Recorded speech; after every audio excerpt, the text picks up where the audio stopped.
Olá pessoas, que fala aqui é Belmiro, isso vocês já sabem. Vamos agora ver, em matéria da jurisprudência da Turma Nacional de Uniformização dos Juizados Especiais Federais, né? Acho que eu não estou falando federais nos outros, mas tudo bem. Mas vocês sabem que é. Falar sobre benefício assistencial, que é o da LOAS.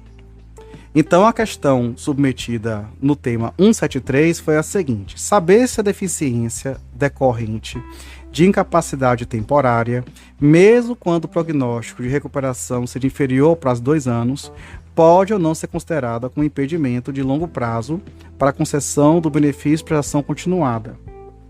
Tese firmada é que o conceito de pessoa com deficiência, que não se confunde com a situação de incapacidade laborativa, exige a configuração de impedimento de longo prazo, com duração em 2 anos, a ser aferido, no caso concreto, desde o início do impedimento até a data prevista da cessação. Foi uma tese alterada em sede de embargo de declaração. O tema 122, a questão foi saber se o atendimento do critério objetivo da renda para a concessão do benefício assistencial pode se afastar por os meios de prova.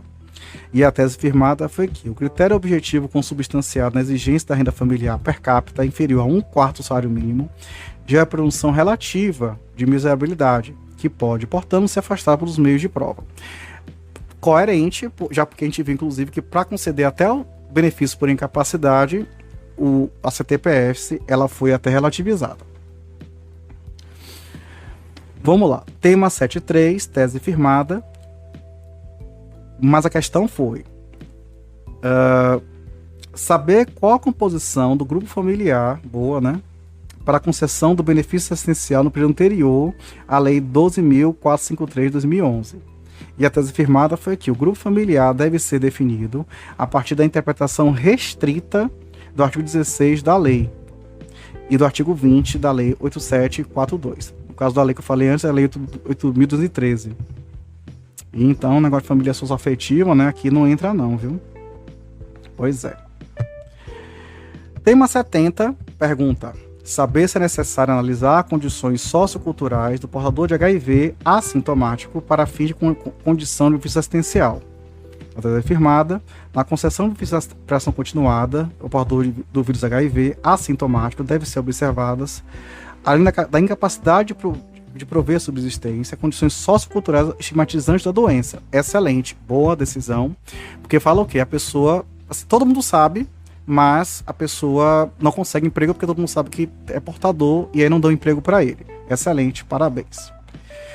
Tema 34, a pergunta foi saber se há necessidade de exame das condições pessoais do requerente para a condição do benefício assistencial quando houver incapacidade parcial e temporária.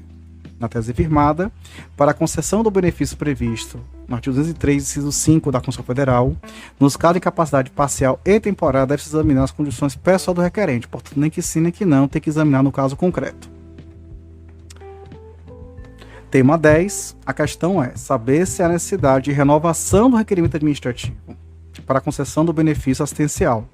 Na tese, diz que o ajustamento de ações visando o recebimento do benefício previsto no artigo 203, inciso da Constituição, não exige renovação bienal do requerimento administrativo, afastada em devida analogia ao 21 da Lei 87.42/93. Muito bem. Agora vamos para os pedidos de uniformização e interpretação de lei, começando, e aqui a gente lê somente a ementa.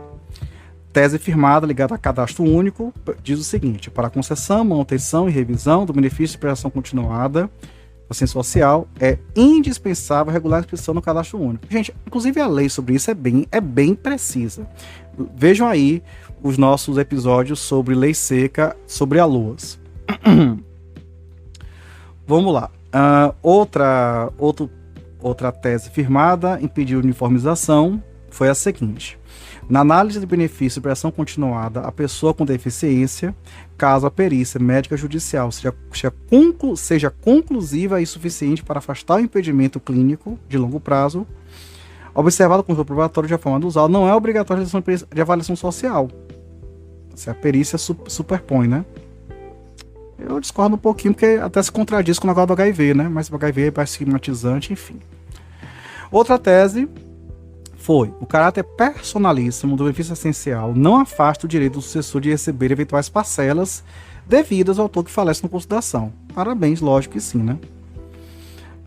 Outra tese foi: para fim de concessão do benefício assistencial de prestação continuada, é necessária a conjugação dos fatores de natureza física, mental, intelectual ou sensorial em interação com uma ou mais barreiras que possam obstruir sua participação plena e efetiva na sociedade em igualdade de condições com as demais pessoas, sendo inadequada a fixação da DCB amparada tão somente por exame médico-pericial. Agora, engraçado, né? Assim, é meio contraditório. Que fala das barreiras aqui e no outro falou que não. É bom comparar os dois. Tese firmada: a análise das condições pessoais socioeconômicas, no caso de surdo-mudez, para fim de percepção.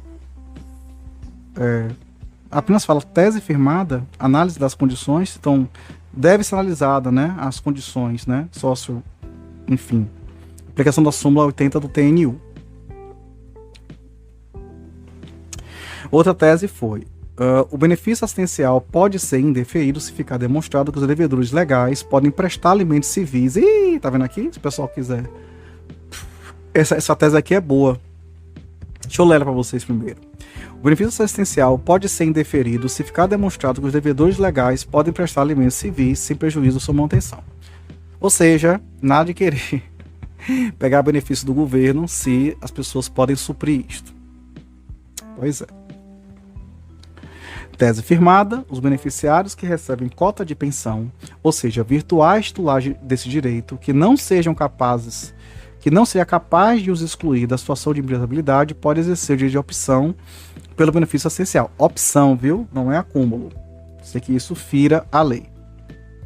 Outra tese é que a jurisprudência sedimentada desta colinda turma nacional preconiza a necessidade de nomeação de perito especialista na enfermidade alegada pela parte exclusivamente em casos especialíssimos, ou seja, aquela perícia dos casos especialíssimos e que não acerta a pessoa ter o benefício negado por um perito mais generalista.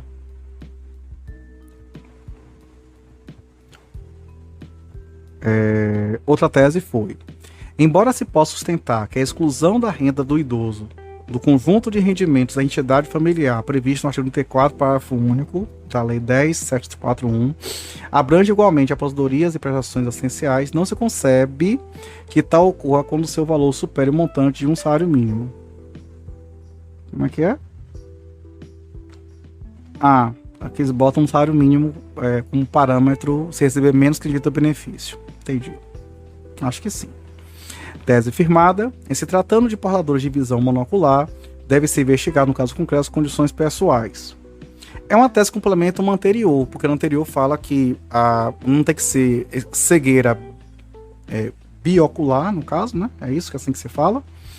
E a monocular tem que ver no caso concreto se incapacita ou não. E é isso aí. Então a gente fica por aqui. E depois a gente volta com mais jurisprudência. Um abraço e tchau, tchau.